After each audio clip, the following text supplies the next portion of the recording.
Okay, guys, so we are on our number 5 call.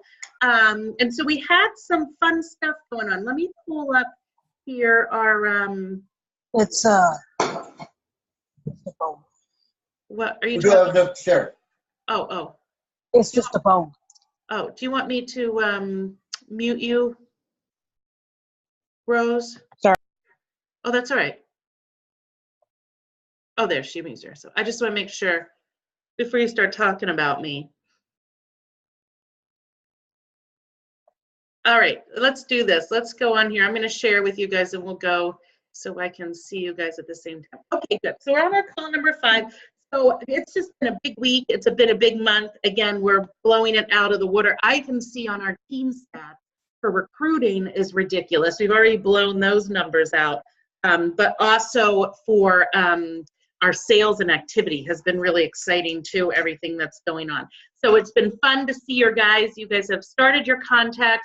We've got these new habits going. And again, 21 days for a new habit to take hold. So working with that dream board, those affirmations, and really doing these two-way contacts. This is what's going to make things happen. We're talking about it too. I know, Brad, I'd seen you put on your notes from the last call. And again, this is what's going to keep us from binge booking. You know, that happened. I know, Rose, you've already in your short time, like all of a sudden it's been like, oh my gosh, I need bookings. I got to binge book. That we don't want that. We want this to just keep rolling and having that kind of momentum. So this is just sort of fun, and this would be good with a big group. But on your little chat button, or you could unmute if you wanted to, but wanted to talk about, like, how are you making most of your two-way contacts? Are they mostly via text? Are you Facebook messaging? Are you calling people? Are you in person? So you can use your little chat button there in the bottom, or you can unmute yourself and just tell me. 1, 2, 3, go.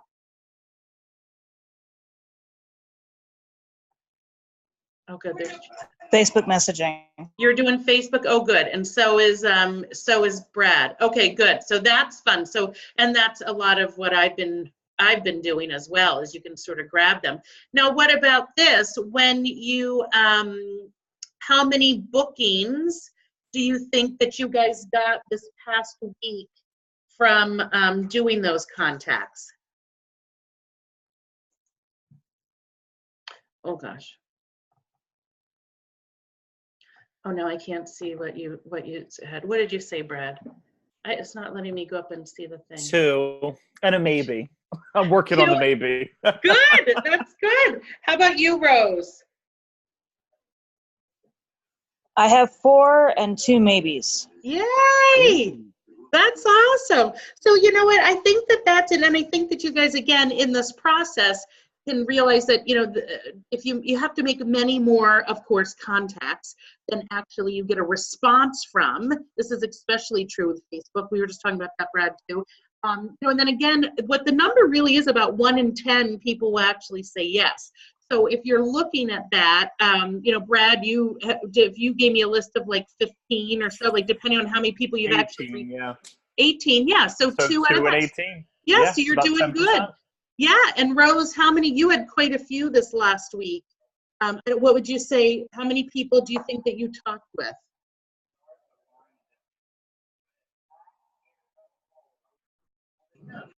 Oh, 30 plus? Yeah. Well, that's just a guesstimate without it sitting in front of me. But that would make sense. Like, let's say if you had 40 people, you know, and you got 4 bookings, those numbers would be right there. So just to, you know, and again, that's normal. So your weekly contact list should be a long list of all of those that you reached out to, and then you can highlight or check them if you actually talked with them, and then star them or whatever if they said yes. You know, so again, you make it creative. It's not magic, it's math. I mean, that's really the name of this game. It comes to, when we're talking about these numbers of bookings, number of virtual parties going, to be able to see what those are.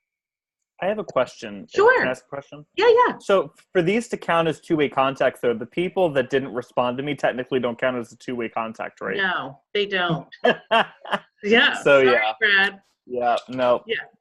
You know what I just thought, though? I need to stop the share because did I record this? Oh, Yes, yeah. it's recording. Oh, we are recording. Okay, good. All of a sudden I panicked. Okay, so yes, no, it has to be two-way context. So you've got to actually get an answer. You're going to have to start earlier than this morning, Brad. I know. Yeah, I know. Well, I'm telling you, 6:30 to midnight, 3 days last week. I hate that job of yours. You're not kidding. So we got work to do. You've got a big, strong why with why we're doing this, right? Yes. Yes. All right. Okay, so here's the thing is, we talk about objections.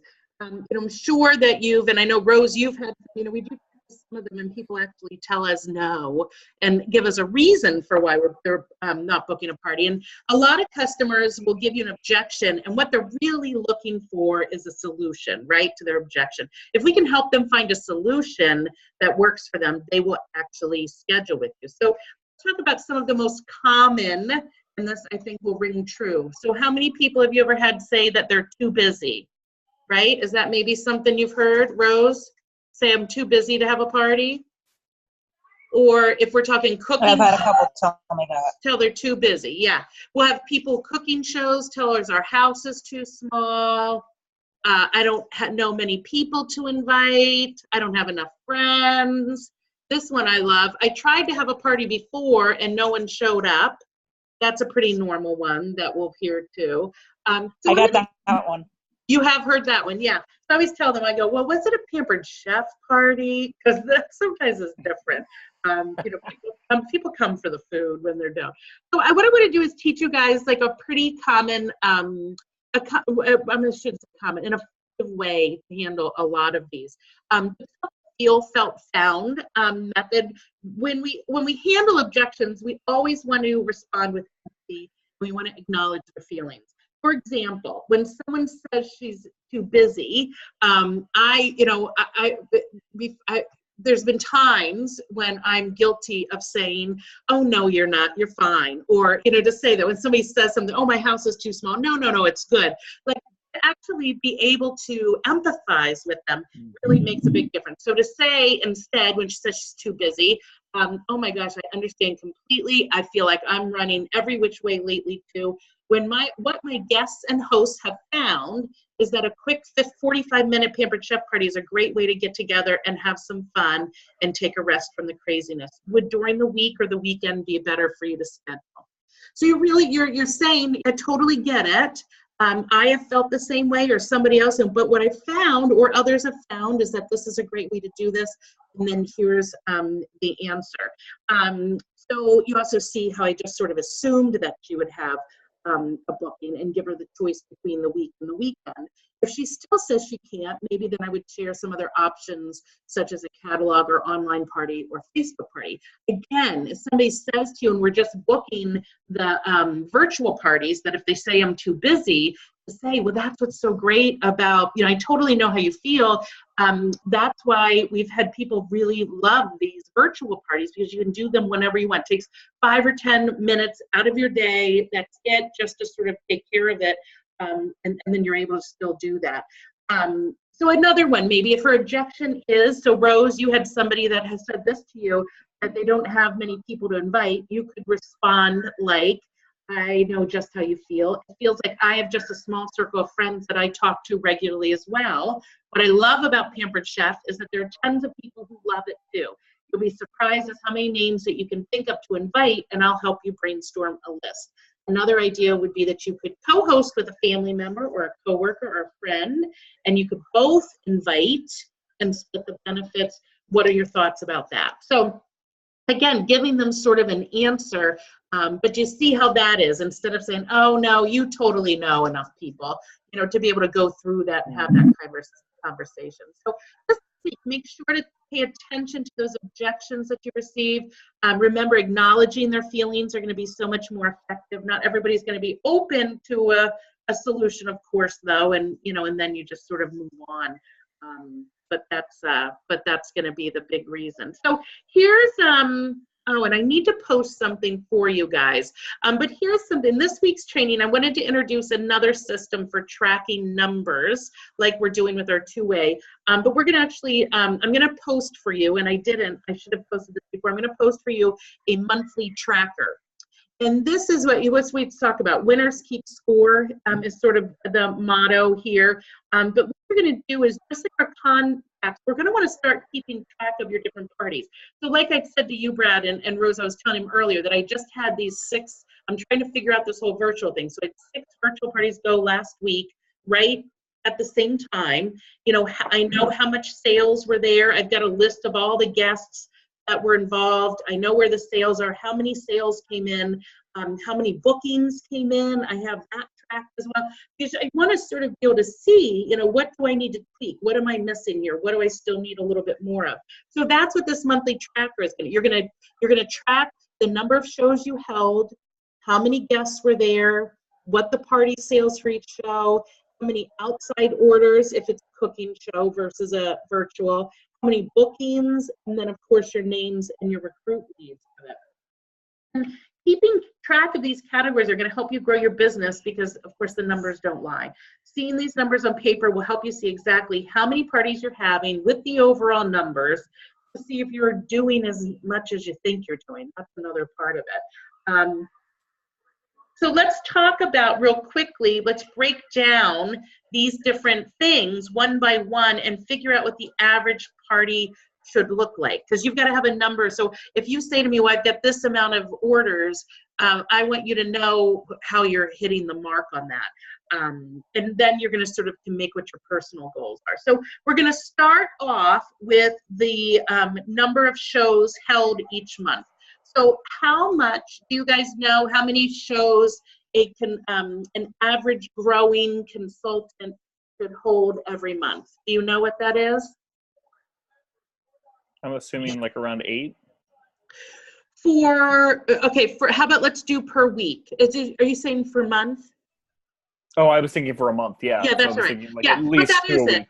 Yeah, when we talk about cooking shows, it would be 2 a week. I would say for virtuals, if you're just doing virtuals, 4 a week, yeah. Or 1 cooking, 2 virtuals a week, like something along those kind of lines. That would be, if you want to grow your business, like I think you guys do, to director and beyond, that's what we should be going for. The next is gosh, it's tough, I think, with the virtuals, but the next category is the guests per show. The company goal average is 10 to 12 people per show. I usually tell my host that, and this again is a cooking show, tell my host that a great turnout for a cooking show would be 12 to 15. We goal for that number, because really when you break down with the average of a sale, 15 plus guests would get you a $1,000 party. Now again, that's for cooking shows. For virtuals, I've heard that the rule of 3s apply. So and this is really what that he was talking about, really. You invite a certain number, a third of them will click going, and then a third of them will order. So if they invite 90, 30 will click going, 10 will order. I'm sort of I probably think that that's about what I've been seeing. You know, that's sort of that if you put 150 in there, the 75 will click going. You know, I guess it would be nice if you had 20 order. That's a lot of orders, but I would think, again, that's going to depend on whether the host is really involved too. But I would just sort of keep those in mind. Now, when it comes to your show, what your overall party show, your show averages, the company average for a cooking show is a little over $600 right now for a cooking show. Okay, for the virtual parties, that average is about $350. Okay, so you can look at Consultant Connection and you can actually see what your party average is. And here's a little trick that's pretty interesting. It goes right with our affirmations and stuff. And what I have done before over the years to raise my show averages time is that when you're talking to your host, that you confidently share with them a higher average than you actually have. So, for example, when I was maybe a newer consultant and my show average was like around 450, I could start telling my hosts and guests that my average was 700. So I would just say, yeah, my average is 700. So my host, you know what, my average is 700. So my hosts usually earn X amount for free, this kind of thing. And then freakishly within a short amount of time, my average increased to $700. Because that's what my hosts, they didn't want to disappoint me. That's what they want to get. So you can actually do that. Again, it goes right with your affirmations, just telling them where you want to be. So you do that with your virtuals too. Tell your virtuals that, your average shows are $350, $400, whatever you want your average show to be. But again, your hosts are going to work towards that. Outside orders, the reason I track the dollar amount in the outside orders versus the number of outside orders is that some people might collect 5 outside orders that are about $100, that'll be $100, and they think that's a good result. But I really want to do the number. So I tell my hosts that we want to have $200 in outside orders before we start the party, because that will increase the benefits 2 levels, right? If she has $200 before you even start, that's really going to be a big, give her more free and half price. You got to let them know what's in it for collecting those. And then, of course, bookings. Does anybody know what the company average or what you're going to want to work for? How many bookings you're going to want to get for each party? 2. Yes, 2. And again, we're going to be talking about that in the next couple weeks about how to increase that if it's not. And then, of course, the number of leads and recruit leads and stuff we're going to want to get out of there as well. Okay, any questions about those numbers? And again, I'm going to give you a thing. Rose, you good?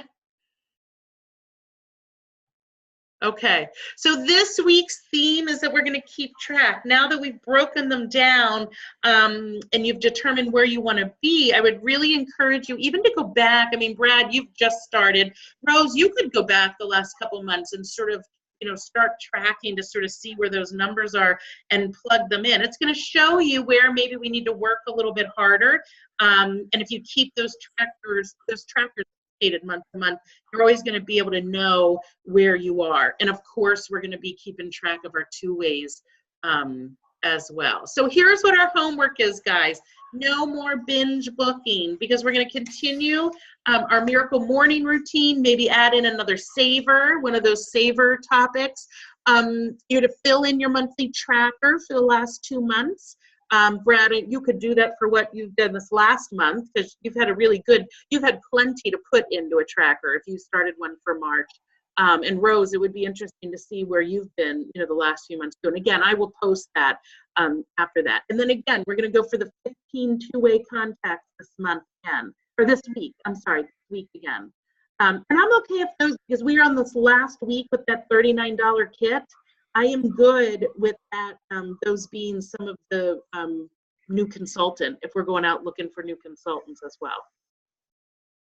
On the new consultant thing, just watch. We're going to have, the directors are going to sort of put together a collaboration to do an opportunity event this week virtually. So if you've got some leads, I'm thinking we're going to do it. I have a directors, I don't get back till the middle of the night tomorrow night, and then Tuesday I've got a directors meeting, and then I've got a party Wednesday and Thursday. So it's going to probably be like an all-day event, like maybe a Thursday. So there'll be posts throughout the day and stuff like that you guys can grab people in, and I'll have the directors involved in doing some posting. But so we can sort of do a big push here at the end of the month to get those new consultants started. I need to get mine going. You do, but Tanya's sort of MIA now. Tanya's on a cruise, I know. Kim's been busy. I keep pinging her. Yeah, so good. We'll connect soon. Yeah, she'll come around, but we could add some more, Brad. We need more. I need more. Let's just add some more. Let's do it. Good. All right. Well, good. Well, I'm excited. Any other questions, guys? You good? Is that a puppy behind you, Rose? What is that? No, it's my cat. Oh, it's very shiny. That's good. Oh, you just. Oh, hi. Like what? All right, guys. Well, good. That's my baby. Oh, well, you guys have a great week. Thanks for coming on. Let's make those contacts. My baby too. Keep building things, and then we will talk this week. Sounds good. Thank you. Thank you, guys. Talk to you soon. All right. Thank you.